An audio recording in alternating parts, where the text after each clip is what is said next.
સુરતના ચોટા બજાર વિસ્તારમાં દુકાન બહાર અતિક્રમણ થયું। લારીઓના દબાણના કારણે લોકોને હાલાકી પડી રહી છે। સુરત જનરલ હોસ્પિટલ ગૃહ રાજ્યમંત્રીએ પત્ર લખ્યો છે અને હોસ્પિટલે ગૃહ રાજ્યમંત્રીને પત્ર લખ્યો છે અને રસ્તા પરના દબાણને કારણે એમ્બ્યુલન્સ પણ જઈ શકતી ન હોવાનો ઉલ્લેખ કરવામાં આવ્યો છે। તંત્રને અનેક વખત રજૂઆત કરી પણ કાર્યવાહી ન થતી હોવાનો દાવો કરવામાં આવ્યો છે। દબાણના ન્યુસન્સને કારણે સ્થાનિકો પરેશાન થઈ ગયા છે। સમસ્યાનો કાયમી ઉકેલ આવે તે માટે પાલિકા તંત્ર જોડે પોલીસ સંકલન કરશે તે વાત પણ સામે આવી છે।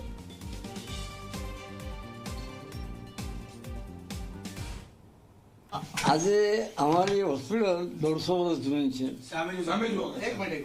પરંતુ હમણાં છેલ્લા વર્ષો જે ફેરિયાઓ બેસે છે તેમને એમ્બ્યુલન્સને ગાડી બી આવી શકતી નથી। પર્ટિક્યુલરલી જો સાંજના તમે આવો 5 વાગે તો કોઈ ગાડી આવી શકે નહીં। હવે એને માટે અમને આ દૂર કરવા માટે કાગળો ઘણા લખ્યા લોકલ પોલીસને, ત્યાર પછી અમે તો અમદાવાદને કાગળ લખ્યો છે। સુરત ચૌટા બજારમાં વર્ષો જૂની જનરલ હોસ્પિટલ જે છે તે બંધ થવાના કગાર પર છે। ખાસ કરીને સ્થાનિક લોકો દ્વારા જે દબાણ છે અને જે ટ્રાફિક જામની પરિસ્થિતિ છે તેને લઈને ક્યાંકથી ક્યાંક જે એમ્બ્યુલન્સ છે તે હોસ્પિટલ સુધી નથી પહોંચી શકતી। આ ઉપરાંત જે ડોક્ટરો છે તે ડોક્ટરો પણ હવે હોસ્પિટલ આવવાનું ટાળી રહ્યા છે। ત્યારે આપણી સાથે પૂર્વ ભાજપ શહેર પ્રમુખ અને કોર્પોરેટર નીતિન ભજેવાલા આપણી સાથે જોડાયા છે। જી, કેટલી ગંભીર બાબત કહી શકાય? ખૂબ જ ગંભીર બાબત કહેવાય। આટલા વર્ષો જૂની ચેરિટેબલ ટ્રસ્ટથી એટલે ખૂબ જ મહેનતથી બનાવેલી હોસ્પિટલ જ્યારે ગેરકાયદેસર દબાણોને કારણે બંધ કરવાનો વખત આવે તે બહુ ગંભીર પરિસ્થિતિ કહેવાય।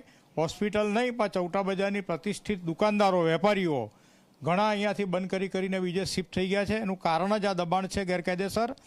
મારી માંગણી છે કે જેમ ચંડોળા તળાવમાં સરકારી જમીન પર પેલો ત્યાંના કોઈક બિહારીએ ગેરકાયદેસર બાંધકામો કરીને ભાડે આપીને ભાડું વસૂલતો હતો, એમ અહીંયા આગળ પણ જો કોઈ ગેરકાયદેસર ભાડું વસૂલતા હોય તો એને આઈડેન્ટિફાઈડ કરીને તંત્ર એની પર પગલાં ભરવા જોઈએ અને આ સમસ્યા કાયમી દૂર થાય। અમારી હોસ્પિટલ અહીંયા ટકી જાય અને અમારા અહીંયાના જે જૂના રહેવાસીઓ છે વોલ સિટીના, ખાલી ચૌટા બજારની વાત નથી કરતો, આખું વોલ સિટી, મૈદરપરા, હરિપરા બધું જ અંદર આવી જાય। આ વિસ્તારના લોકો અહીંયા આગળ રહે એના માટે તંત્ર પ્રયત્ન કરે તો એ તંત્રનો હું આભાર માનીશ। નહીં તો પછી જેમ રૂટીન અત્યારથી વર્ષોથી જે ચાલતું આવ્યું છે એમ અહીંયાથી લોકો સામૂહિક હિજરત કરીને પોતાને જ્યાં મળશે ત્યાં આગળ ચાલ્યા જશે। એચએમને પણ પત્ર લખવામાં આવ્યો છે। એચએમને જે પત્ર લખવામાં આવ્યો છે એ પત્ર મેં વાંચ્યો છે। એમાં પ્રમુખશ્રીએ એવો ઉલ્લેખ કરેલો છે કે ભાઈ અમારું તો તંત્ર સાંભળતું નથી પણ એચએમનું તો સાંભળશે જ। જો હવે આ ફરી વખત આ દબાણોને આ બધું અહીંયા ઊભું થઈ જાય તો એનો મતલબ એ થશે કે સરકારને પણ તંત્ર ગાંઠતું નથી, તો એચએમની પણ પ્રતિષ્ઠાનો આ પ્રશ્ન છે। આજે તો પોલીસ કામે લાગી છે આજના દિવસે? એ તો આપ સૌની મહેરબાનીઓ છે કે મીડિયામાં બધું આવ્યું છે એટલે બધા તંત્ર કામે લાગી ગયું છે।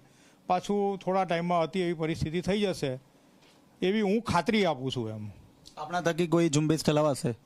હું તો કાયમ પત્ર લખતો જ હોઉં છું। મારા પત્રની કોપીઓ વારંવાર મેં મીડિયાને પણ આપી છે અને આની રજૂઆતો મારી કાયમી થતી હોય છે। એ આપ મીડિયાના ઘણા મિત્રોને આનાથી માહિતગાર જ છો। તો આ હતા ભાજપના પૂર્વ શહેર પ્રમુખ નીતિન ભજેવાલા, જેઓ દ્વારા અગાઉ વારંવાર આ જે દબાણો છે તેમને લઈને ફરિયાદો કરવામાં આવી હતી, પરંતુ આ ફરિયાદનું ક્યાંક ને ક્યાંક નિરાકરણ નથી આવ્યું। ત્યારે ગૃહમંત્રીને રજૂઆત કરવામાં આવી છે। રજૂઆત બાદ હવે જોવાનું એ રહ્યું કે દબાણ થશે કે કેમ। કેમેરામેન વિજય વેસાણી સાથે ચેતન પટેલ, ઝી મીડિયા, સુરત।